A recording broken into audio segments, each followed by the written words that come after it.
Vincent Fleurance, associé avec Michael Gabory sur le GAEC Sainte-Catherine à la Romaudière.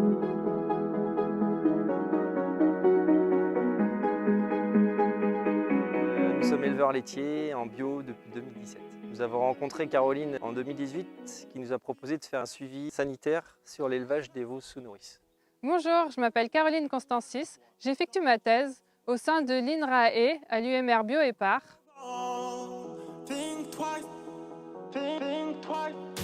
Au sein de Grésy-Désy, nous avons suivi 20 élevages, dont 19 lots étaient constitués de veaux nés au printemps. 24 de ces lots ont été conduits sur du pâturage tournant.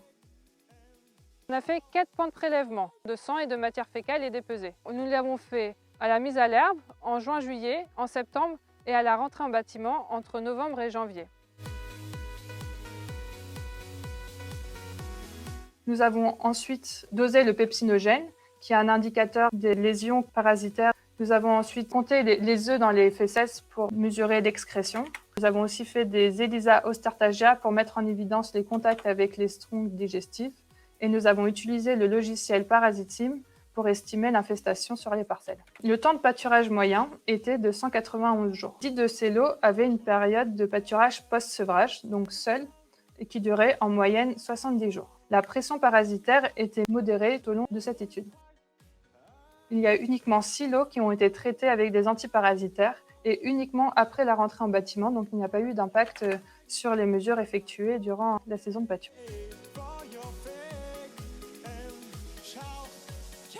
Sur ce tableau est représenté les moyennes de ces indicateurs et on voit qu'ils sont plutôt faibles. Si on considère le pepsinogène lors de la rentrée en bâtiment à P4, dans l'étude avec les veaux sous nourrice, on est à 1,4 unités de tyrosine, alors que dans une autre étude réalisée récemment dans le même secteur sur des génisses pâture en sol, on était à 2,4 unités de tyrosine.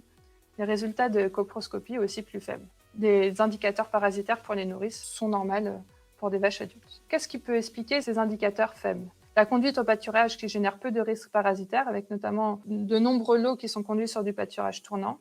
Du plus, la présence des nourrices, puisqu'elles ingèrent un nombre important de L3 infestantes, et comme elles sont immunisées, elles excrètent peu d'œufs.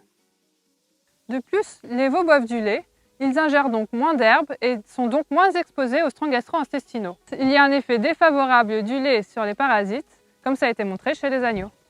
Donc il y a une diminution de la contamination des parcelles avec un effet dilution.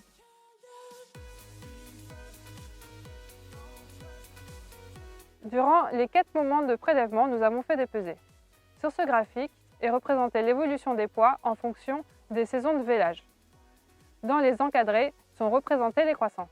Les veaux prennent en moyenne 783 g par jour sur l'année, avec plus de 800 g par jour sur les veaux de 0 à 6 mois. Ce qui permet d'avoir des objectifs de vélage à 24 mois. Dans une étude réalisée dans la ferme expérimentale de Mirecourt, des résultats similaires ont été trouvés.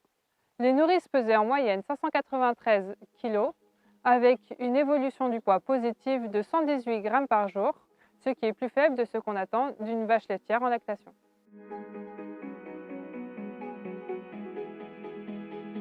Cette analyse a pu prouver scientifiquement ce que nous on avait observé visuellement depuis quelques années. Quand on allie élevage de veaux sous nourrice et pâturage dynamique, on permet aux animaux d'acquérir une immunité précocement et d'avoir des croissances qui permettent de faire du vélage à 24 mois. L'élevage des veaux sous nourrice va continuer au GAEC Sainte-Catherine car elle nous apporte des veaux en bonne santé, un bien-être animal évident et puis une qualité de travail. En conclusion, la conduite des veaux sous nourrice permet d'avoir une faible infestation des veaux aux strongs gastro-intestinaux malgré la longue première saison de pâturage, ce qui permet de les traiter peu ou pas du tout. Et de plus, il y a aussi une forte croissance, ce qui permet d'avoir des vélages précoces avant les 2 ans.